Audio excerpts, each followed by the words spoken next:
Bien, ¿qué es una constelación familiar? Hablar de constelación familiar es un temazo. Quizás muchos se hacen una idea hoy al ver la serie Mi Otra Yo de Netflix, donde en la primera y la segunda temporada claramente se muestra un poco el cómo es o cómo funciona una constelación familiar. De ahí uno puede hacerse una idea. Pero estar en un trabajo de grupo y vivir la experiencia es algo muy superior a lo que uno experimenta viendo la serie. Estar en el campo, formar un círculo, estar con personas que no conozco, que no conozcan tu historia, que no sepan qué es lo que está pasando contigo, el tipo de bloqueo que tienes. Y luego, cuando empieza la dinámica y se empiezan a elegir los representantes y aparecen las personas que empiezan a recrear diálogos de la familia, nuestros con las parejas, nuestros con los hijos, nuestras con el papá y la mamá, con los socios de empresa o dependiendo del tema que se está constelando, los representantes van dejando en evidencia que este tema que nos conecta y que nos une es mucho más verdadero de lo que quizás podríamos imaginar.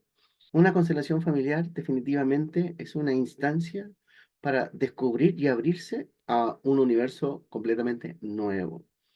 Es cierto que en una constelación uno puede resolver depresiones, crisis de pánico, fobias, miedo, enfermedades, bloqueos, temas de herencia, conflicto entre hermanos. Es decir, uno podría constelar como tema cosas aparentemente simples y otras muy, muy complejas. Y lo enriquecedor de la experiencia es el cómo se va dando la dinámica, cómo cada persona encarna un tipo de rol a lo que nosotros asociamos a una personalidad.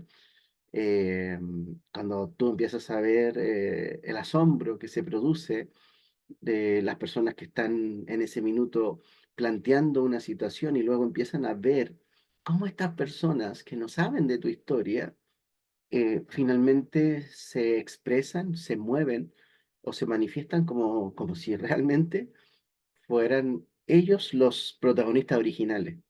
Ser representante en una constelación es ocupar una posición sobre alguien que no conozco y sobre el cual me va a tocar representar.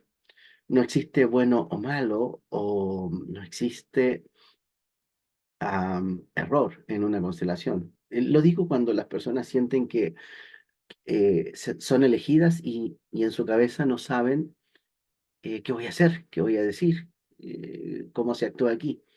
La verdad es que lo mágico de una constelación es que no necesitas una preparación previa. Necesitas solamente tener ganas de ayudar a un sistema familiar y al formar parte de ese sistema familiar, todo lo que se resuelve para ese sistema familiar tiene una repercusión para tu propia vida personal. Entonces, aquellos que tengan la oportunidad de vivir una constelación o de entender una constelación, describirlo así con palabras o explicarlo es muy difícil, porque no todo lo que yo verbalice ahora no va a estar siquiera cerca de lo que realmente ocurre al estar dentro de una dinámica de grupo. Así es que es difícil explicar lo que es una constelación. Eh, si ustedes me preguntan, ¿recomiendo la experiencia? Absolutamente. Hay muchas cosas que están súper lejos de ser comprendidas desde la mente, es cierto, pero en una constelación uno sabe que lo que está actuando es el corazón. Y ese, por alguna razón, no se equivoca al momento de manifestarse o de entender una situación, una realidad.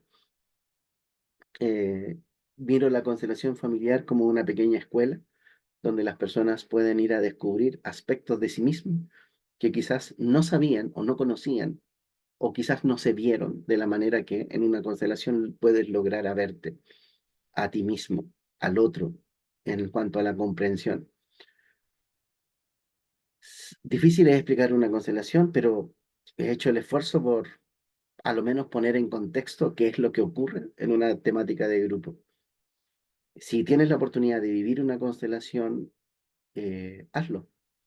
Hazlo, participa, no lleves expectativa, va relajado, respeta el silencio de los 40 días, que es fundamental para que los resultados de una constelación hagan sus efectos y la energía se mueva de manera, digamos, mágica como siempre ha ocurrido. Es importante no contar lo que tú viste dentro de una constelación, pero puedes hablar en términos generales sobre para qué te sirvió, de qué te diste cuenta, qué cosas te hizo reflexionar, sin tener que entrar en los detalles de la historia. Nunca cuentes los detalles de la historia cuando la constelación está recién hecha. Después de 40 días de haber vivido la experiencia, ahí tú ya puedes contar sin problema lo que pasó, lo que ocurrió. Yo les recomiendo respetar esos tiempos para que las personas que están constelando puedan obtener los resultados mágicos que andan buscando. Un abrazo, los quiero mucho. Bueno, esta es mi forma de decir lo que es una constelación. Probablemente hayan otras personas que lo expliquen de otra manera, de otra forma, pero esto en términos generales. Así que espero que estén muy bien. Un abrazo y muchas gracias.